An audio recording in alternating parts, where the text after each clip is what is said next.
Bonjour à tous, aujourd'hui on va se pencher sur une question qui a littéralement fait le tour du web. C'est une idée à la fois super drôle et, mine de rien, assez profonde. Imaginez un peu, et si l'immensité de l'espace, en fait, c'était juste un miroir de nous-mêmes? Allez, c'est parti, on plonge dedans. Et voilà la question, celle qui est vraiment au cœur de tout. Elle est simple, elle est directe, mais elle nous pousse à imaginer un truc un peu fou. Pensez-y, une civilisation super avancée, capable de voyager entre les galaxies. Ils arrivent, ils jettent un œil à ce qu'on fait en ligne, à notre grande vitrine numérique mondiale, et là ils se disent non, merci, on va passer notre tour.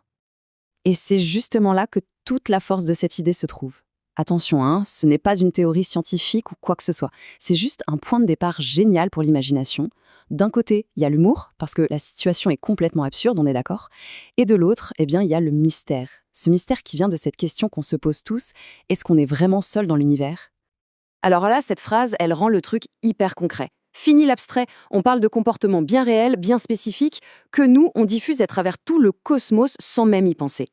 Du coup, la question est posée et elle est énorme. Est-ce que notre culture en ligne est en fait le plus grand répulsif à extraterrestres de tous les temps? Ce tableau, il résume parfaitement le décalage, le fossé même. D'un côté, on a ce qu'on pourrait attendre d'une espèce intelligente, non? De l'unité, du progrès, des tentatives de communiquer. Et de l'autre, la réalité de notre fil d'actualité. Des challenges de danse, des débats qui n'en finissent plus, et cette obsession de tout documenter tout le temps. Le contraste est juste hilarant, il faut bien le dire.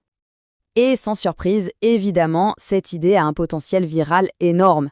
C'est le genre de concept qui est fait pour être partagé. Franchement, il a tous les ingrédients pour exploser en ligne.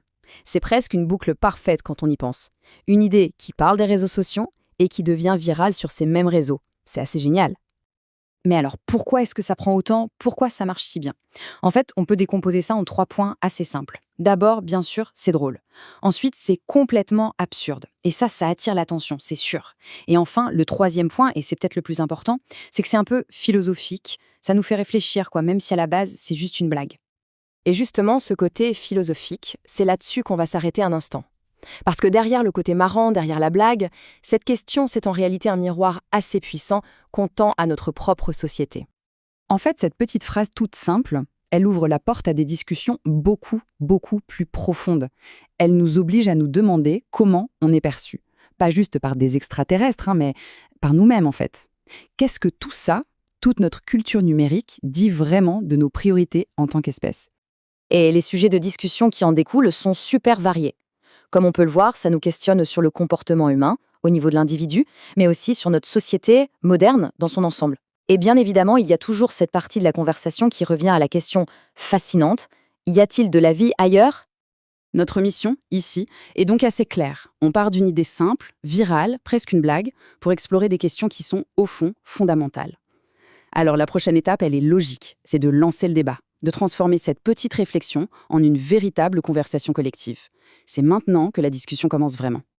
Voilà, cette conversation, elle démarre ici et maintenant. On a fait le tour de cette idée. Alors la question finale, elle est pour tout le monde. Si des visiteurs, d'ailleurs, nous regardaient à travers le filtre de nos réseaux sociaux, qu'est-ce qu'ils penseraient de nous, franchement? Et peut-être plus important encore, est-ce que cette image qu'on renvoie, elle nous plaît à nous? Le débat est ouvert, on attend les réactions dans les commentaires.